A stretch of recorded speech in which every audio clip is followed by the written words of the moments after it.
Board of piece లో భాగస్వామిగా చేరాలని అమెరికా అధ్యక్షుడు డొనాల్డ్ ట్రంప్ భారత్ను ఆహ్వానించారు. ఈ సందర్భంగా ప్రధాని మోదీకి ట్రంప్ ఒక లేఖ కూడా రాశారు. గాజా పునర్నిర్మాణం, శాంతి మండలిలో చేరాలని లేఖలో తెలిపారు. మధ్య ప్రాచ్యంలో శాంతి స్థాపనకు తమతో కలిసి రావాలని ట్రంప్ కోరారు.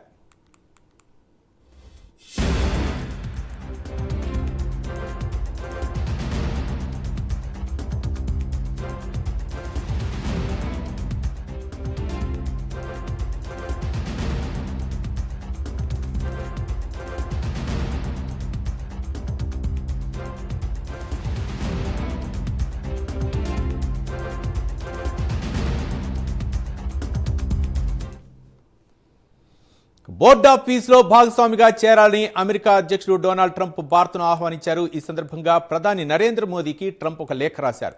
గాజా పునర్నిర్మాణం, శాంతి మండలిలో చేరాలని లేఖలో తెలిపారు. మధ్య ప్రాచ్యంలో శాంతి స్థాపనకు తమతో కలిసి రావాలని ట్రంప్ కోరారు. ఈ అంశానికి సంబంధించి మరింత సమాచారం మా నేషనల్ బ్యూరో చీఫ్ కళ అందిస్తారు. కళ, దాదాపు అమెరికా తర్వాత భారత్ మధ్య జరుగుతున్నటువంటి ఏదైతే వాణిజ్యపరమైనటువంటి ఒప్పందాలు ఒకవైపు, తర్వాత ఇటు మనకు ఇజ్రాయెల్ అనుకోవచ్చు, ఇరాన్ అనుకోవచ్చు, పరిణామాల అన్నింటిలో కూడా దాదాపు ట్రంప్ ఏదైతే నిమిషానికి మాట మారుస్తున్నటువంటి సమయంలో చాలా కీలకంగా ప్రధాని నరేంద్ర మోడీకి ఆహ్వానం ఇవ్వడం అన్నది చాలా కీలకమైనటువంటి అప్డేట్.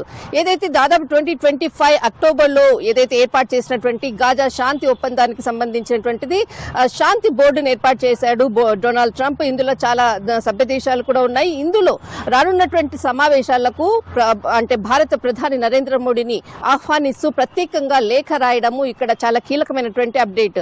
దాదాపు ఇప్పుడు ఉన్నటువంటి ఏదైతే ప్రస్తుతం ఉన్నటువంటి ప్రపంచంలో ఉన్నటువంటి పరిస్థితుల మధ్యలో ఈ విధంగా ఆహ్వానము ఇవ్వడము అన్నది కూడా కీలకము.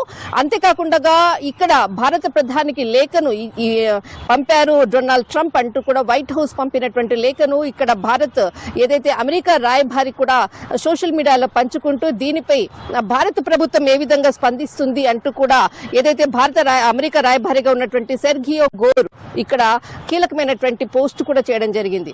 దాదాపు మనకు ఈ టోటల్ పరిణామాలన్నీ అన్నిటిని కూడా చూస్తే మనతో పాటు కూడా పాకిస్తాన్ కి సంబంధించినటువంటి కూడా ఇన్విటేషన్ ఇవ్వడం ఇక్కడ చాలా కీలకము.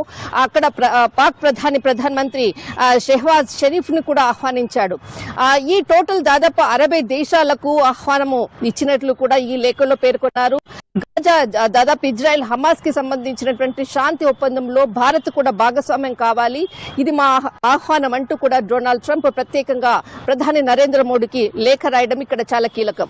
అంతే, ఈ లేఖ తర్వాత ఇప్పుడు వరకు కూడా మన ఏదైతే ప్రభుత్వం అంటే దీనిపై ఎక్కడా కూడా ఇంకొక కీలకమైనటువంటి అప్డేట్ ఇవ్వలేదు, దీనిపై స్పందించలేదు. కానీ ఇక్కడ ఏదైతే అంటే టెర్రరిస్టుల అడ్డగా ఉండేటటువంటి ఏదైతే పాకిస్తాన్ కి కూడా శాంతి ఒప్పందానికి ఆహ్వానం పంపడం అన్నది కూడా ఇక్కడ చాలా కీలకంగా మనము చర్చించాల్సినటువంటి అంశం. దాదాపు ఇలాంటి టెర్రరిస్టులను ప్రోత్సహిస్తున్నటువంటి పాకిస్తాన్ అనేక సౌదీ అరేబియాకు సంబంధించినటువంటి చాలా కీలకమైనటువంటి కొన్ని దేశాలకు కూడా ఈ లిస్ట్ లో పేరుంది. మరి ఈ ఏదైతే ఆహ్వానం మీద ఇక్కడ శాంతి బోర్డుకు సంబంధించినటువంటి దానికి ప్రధాని నరేంద్ర మోడీ దీనిపై అంటే ఈ సమావేశానికి వెళ్తాడా, లేకపోతే దీనిపై ఏ విధంగా స్పందిస్తుంది అన్నది మాత్రం ఖచ్చితంగా వేచి చూడాలి. ఇప్పుడు ఉన్నటువంటి ఏదైతే ఒకవైపు వాణిజ్యపరమైనటువంటి ఒప్పందాలు, తర్వాత అనేక అంశాలపై కూడా మోదీ నా ఫ్రెండ్ అన్నటువంటిది కీలక వ్యాఖ్యలు చేసినటువంటి డొనాల్డ్ ట్రంప్ ఇప్పుడు ఏదైతే లేఖ పంపడము, దీనిపై భారత ప్రభుత్వం కూడా ఏ విధంగా స్పందిస్తుంది, ఒకవైపు పాకిస్తాన్ కి కూడా ఇన్విటేషన్ ఇచ్చింది, మిగతా దేశాలకు కూడా కొంత ఏదైతే అంటే మిలిటెంట్స్లను ఉగ్రవాదులకు అడ్డగా ఉండేటటువంటి దేశాలకు కూడా శాంతి ఒప్పందంగా వాళ్ళని ఇన్వైట్ చేయడం అన్నది కూడా డొనాల్డ్ ట్రంప్ ఏదైతే ద్వంద్వ వైఖరికి ఒక నిదర్శనం అని కూడా చెప్పవచ్చు. ఇక్కడ అంటే ఈ ఒప్పందానికి ఇజ్రాయెల్ హమాస్ కి సంబంధించినటువంటి ఒప్పందంపై భారత్ ఏదైతే డొనాల్డ్ ట్రంప్ పంపిన లేఖపై ఇంకా స్పందించలేదు. స్పందించాల్సినటువంటి దాన్ని కీలకమైనటువంటి అప్డేట్ కూడా ఖచ్చితంగా ఉంటుంది అనుకుంటున్నా. థ్యాంక్ యూ కళ.